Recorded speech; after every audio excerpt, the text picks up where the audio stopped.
Saudara, seorang ibu hamil di Luwu Utara, Sulawesi Selatan meninggal setelah bertahan selama 17 jam.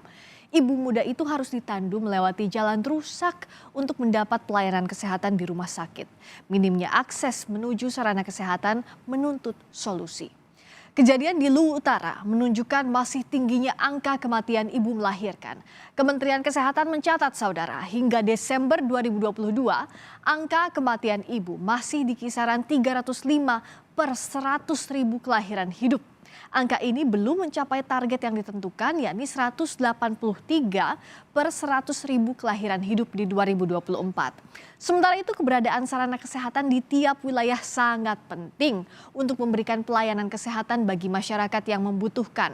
Berdasarkan laporan Badan Pusat Statistik, terdapat 11.874 unit sarana kesehatan di Indonesia pada 2021, mulai dari poliklinik, rumah sakit, sampai rumah bersalin. Meninggalnya ibu hamil di Luwu, Sulsel menunjukkan masih banyak daerah yang akses jalan dan kesehatannya minim. Data yang dirilis PBS pada November 2022 lalu menunjukkan total jalan rusak di Indonesia mencapai 174.298 km. Lalu apa yang sudah diupayakan pemerintah daerah untuk mengurangi tingkat kematian ibu hamil dan bayi? Seperti apa pula perbaikan akses kesehatan yang bisa terjangkau masyarakat? Kami akan membahasnya sesaat lagi.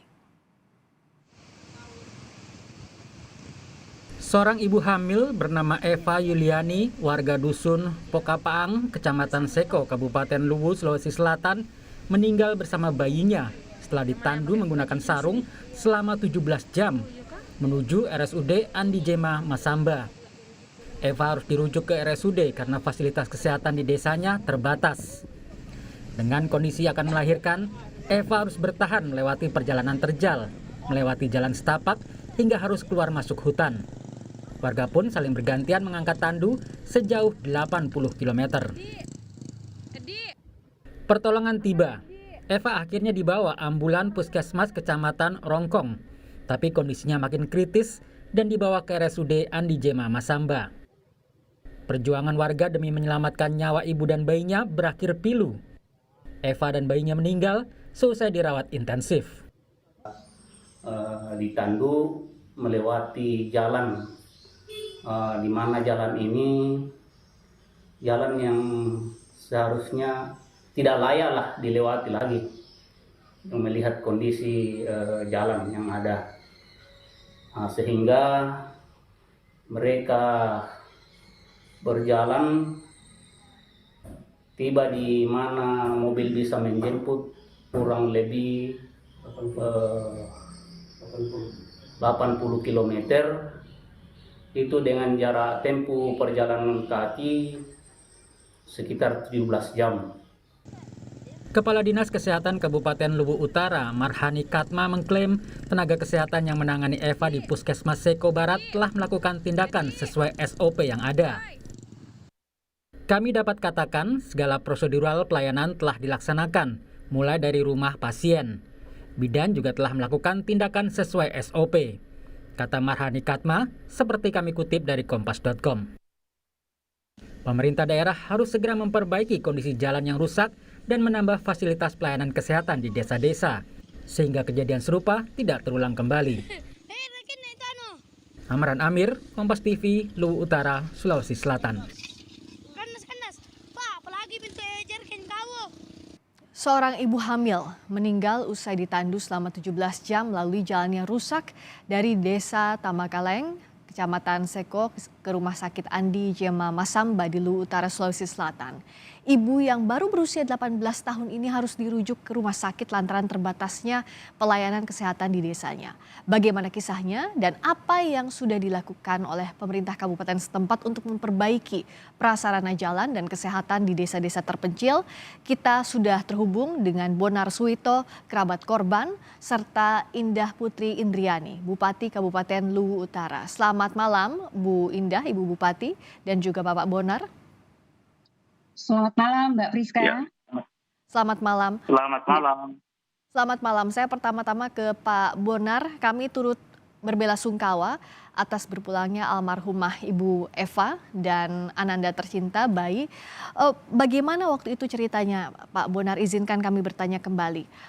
Kenapa bisa sampai harus dirujuk ke rumah sakit dari puskesmas ke sana, itu kurang lebih berapa jarak tempuhnya? Ya, selamat malam Ibu. Ya, jadi jarak tempuh yang lalu kemarin itu kurang lebih 17 jam. Jadi sekitar 70 kilo lebih lah dari Dusun Pukakpang ke tempat di mana mobil bisa menjemput atau ambulans. Oke. Jadi kalau di Desa Tamaklayang itu tidak ada akses untuk mobil ambulans mengarah ke sana ya Pak Bonar ya, seperti yang terlihat di gambar begitu? Iya, betul sekali Ibu. Dari puskesmas tempat waktu itu seperti apa sehingga harus dirujuk ke rumah sakit? Bagaimana kondisi kesehatan almarhumah? Iya, jadi kalau berbicara dengan fasilitas, yang namanya juga puskesmas, ya belumlah semuanya tersedia di sana. Jadi satu-satunya jalan ya kita harus ke rumah sakit yang mana kita tahu bahwa di sanalah yang lebih lengkap untuk persalinan yang seperti ini. Oke, jadi untuk persalinan tidak bisa di puskesmas, harus dibawa ke rumah sakit, tapi jaraknya waktu tempuhnya tadi 17 jam begitu ya Pak Bonar? Iya Bu. Bu Bupati, ada keluarga korban di sini, ada yang ingin disampaikan Ibu? Terima kasih Mbak Priska, Pak Bonar, saya atas nama pribadi dan tentu jajaran pemerintah Kabupaten Luwu Utara, pertama-tama ingin menyampaikan turut berbelasungkawa atas meninggalnya Ibu Veronica beberapa waktu yang lalu. Tentu ini menjadi catatan evaluasi bagi kami dan pemerintah provinsi dan pusat tentu saja, karena mengingat bahwa terkait dengan akses jalan dan kebijakan untuk pembangunan rumah sakit tipe D atau rumah sakit Pratama di daerah terpencil ini menjadi kebijakan dari pemerintah pusat, dan pemerintah daerah sejak tahun 2018 telah mengusulkan ya agar memang di wilayah Seko ini dibangun rumah sakit tipe D atau rumah sakit Pratama. Saya kira itu dulu Mbak Bupati, Priska. izin Ya. Apa kendalanya sejauh ini rumah sakit tipe D ini belum bisa masuk ke lokasi terpencil, salah satunya Desa Tamaklayang? Ya, pertama saya ingin sampaikan dulu ya bahwa di Seko Barat, khususnya di Tanah Makaleang itu pemerintah Kabupaten Luwu Utara telah membangun puskesmas yang sebelumnya hanya ada di Desa Padang Balua, ibu kota Kecamatan Seko. Jadi di Seko ini ada 2 puskesmas yang telah dibangun, yang terakhir di Seko Barat yang letaknya berada di Desa Tanah Makaleang. Tetapi yang perlu kita ketahui bahwa puskesmas itu hanya memberikan pelayanan, dia merupakan fasilitas kesehatan tingkat pertama. Nah, kebetulan Ibu Eva ini pada saat kunjungan pertama atau K1 di mana usia kehamilannya 16 minggu, ya, jadi direkomendasikan oleh tenaga kesehatan setempat setelah ditemukan bahwa kondisinya tidak memungkinkan untuk melahirkan secara normal. Ya, jadi karena ditemukan posisinya panggul sempit begitu ya, atau istilahnya CDP. Nah, itu kemudian direkomendasikan untuk ke rumah sakit karena sudah diprediksi tidak akan melahirkan secara normal. Tetapi memang sampai saat persalinan, karena beliau melakukan kunjungan ke fasilitas kesehatan itu 4 kali, ya. Nah, itu yang bersangkutan tidak bersedia ya untuk dirujuk sampai K4 atau pada saat akan melahirkan. Nah, jadi sekali lagi bukan karena fasilitas di FKTP atau di puskesmasnya tidak tersedia, tapi standar untuk layanan rujukan itu memang hanya ada di rumah sakit. Nah, kalau kita bicara apa solusinya, ya rumah sakit tipe D yang memang diperuntukkan untuk daerah terpencil, saya kira itu salah satu solusi untuk mendekatkan pelayanan kesehatan, karena hanya di rumah sakit bisa tersedia tenaga spesialis yang dapat melakukan tindakan operasi. Nah, kalau di FKTP nggak bisa memang Mbak, karena standarnya memang tidak melakukan tindakan operasi seksio atau operasi sesar, Ya, begitu. operasi seksio harus dilakukan di rumah sakit. Di Nah, rumah sakit. pada Iya. saat itu kan Ibu Eva almarhumah Pak Bonar dibawa melalui jalan yang tadi ada di gambar Ya. ya, tidak bisa dilalui Ya. mobil. Pak Bonar bisa Ya. jelaskan Pak Bonar bagaimana kondisinya almarhumah Ibu Eva pada saat dibawa selama perjalanan ditandu sampai akhirnya menemukan ambulans? Iya, jadi pertama-tama kami berterima kasih kepada pemerintah Luwu Utara. Kalau yang kemarin memang puskesmas itu hanya satu di Seko Padang, tapi dengan upaya pemerintah Luwu Utara bisa ada di wilayah Seko Barat. Kembali lagi bahwa memang tenaga kesehatan sudah meminta untuk dirujuk ke Masamba, namun pertimbangan masalah biaya sehingga keluarga menahan. Namun karena dengan terdesaknya keadaan sehingga almarhumah kata kasarnya bahwa dipaksalah untuk dibawa ke rumah sakit di Andi Jemba Masamba. Baik, jadi dibawa ditandu begitu sampai akhirnya lemas dan tidak bisa bertahan begitu ya Pak Bonar ya? Sampai di rumah sakit? Iya, ya jadi memang satu-satunya jalan yang harus kita tempuh ialah harus ditandu karena melihat kondisi jalan yang Ya. memang sama sekali tidak bisa dilewati kendaraan. Baik, Bu Bupati, kalau tadi rumah sakit tipe D diupayakan mendekat ke warga agar kalau ada rujukan seperti ini bisa lebih dekat. Yang kedua adalah akses jalan. Kondisi jalan yang masih sulit dilalui, masih harus menggunakan tandu, tidak bisa ambulans mendekat ke sana. Ini bagaimana evaluasinya dan bagaimana agar bisa secepatnya diperbaiki? Ya, Mbak Priska, mungkin perlu saya sampaikan juga bahwa untuk mensiasati kondisi tersebut, pemerintah daerah juga telah menyediakan namanya RTK ya, Rumah Tunggu Kelahiran, untuk mengantisipasi kondisi seperti ini. Yang kami adakan di daerah terpencil dan di Rumah Sakit Umum Andi Jemma. Ya, ini dimaksudkan agar keluarga yang tidak mampu itu tidak lagi mempermasalahkan biaya, karena di rumah tunggu kelahiran itu semua biayanya ditanggung oleh pemerintah daerah. Nah, mungkin informasi ini yang menjadi PR kami untuk lebih dimasifkan kepada masyarakat, sehingga kekhawatiran seperti yang disampaikan Pak Bonar tadi itu tidak terjadi lagi di kemudian hari. Dan solusi lainnya sebenarnya kami sering sekali mendapatkan kondisi seperti ini. Tetapi kami sudah mengantisipasi juga dengan bekerja sama Bandar Udara Seko dan Andi Jemma. Nah, memang ya pada saat tanggal 16 Maret yang lalu itu kebetulan tidak ada penerbangan. Jadi bukan waktu adanya penerbangan gitu ya. Sehingga harus dibawa melalui jalan darat. Nah, kalau terkait dengan akses jalan, jadi itu ada 3 ruas besar Mbak Priska ya. Jadi yang pertama itu ruas Sabang Talang, kemudian Talang Sae, dan Sae sampai di Sulbar. Nah, kalau bicara kewenangan, ini memang menjadi kewenangan pemerintah provinsi. Tetapi bukan berarti bahwa pemerintah daerah juga tidak berupaya. Ya. Nah, beberapa waktu yang lalu itu ke arah desa Ibu Eva, ke Tanah Makaleang, itu ruas Sabang Talang Sae. Nah, itu sudah dibentuk badan jalannya. Dan memang karena dia masih tanah ya, nah itu akan sangat mudah sekali rusak.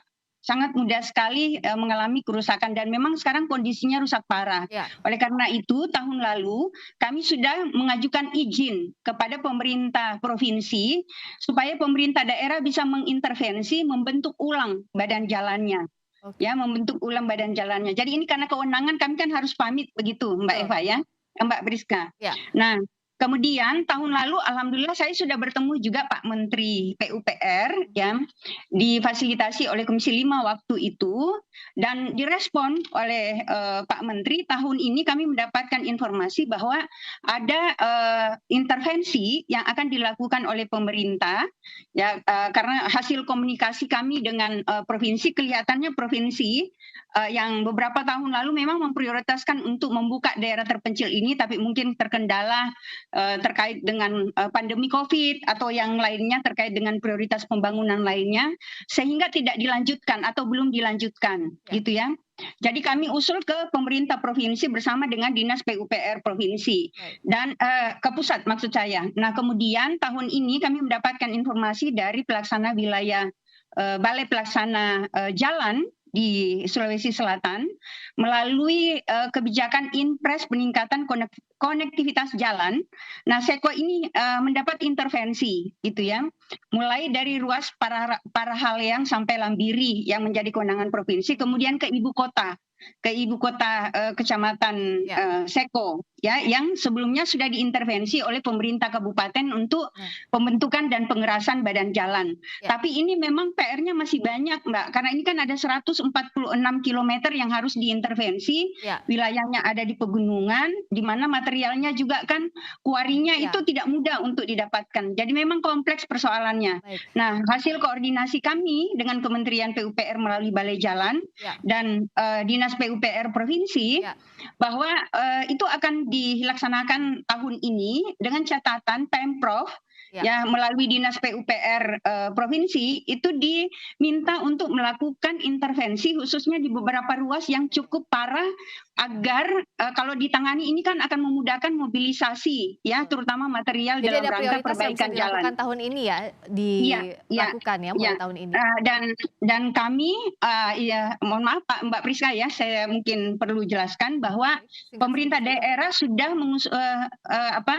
menandatangani dan mengusulkan ke Pemprov terkait dengan lahan yang dibutuhkan gitu ya, ketersediaan lahan. Jadi pemerintah daerah sudah menyatakan bahwa lahan tersedia. Jadi kewajiban kami itu. Nah, kemudian yang kami harapkan dalam waktu singkat ini adalah penanganan dari Pemprov, terutama titik-titik yang diminta oleh Kementerian PUPR, sehingga kegiatan yang sudah dialokasikan anggarannya ini betul-betul dapat dilaksanakan. Karena sekali lagi, memang sangat urgent dan perlu diketahui bahwa Seko ini luasnya 2.109 kilometer. 2.109 kilometer ini tentu luas sekali, Mbak Priska. Dan tentu dengan kondisi urgent ini bisa segera ditindaklanjuti, itu harapan kita bersama ya Bu Bupati. Betul.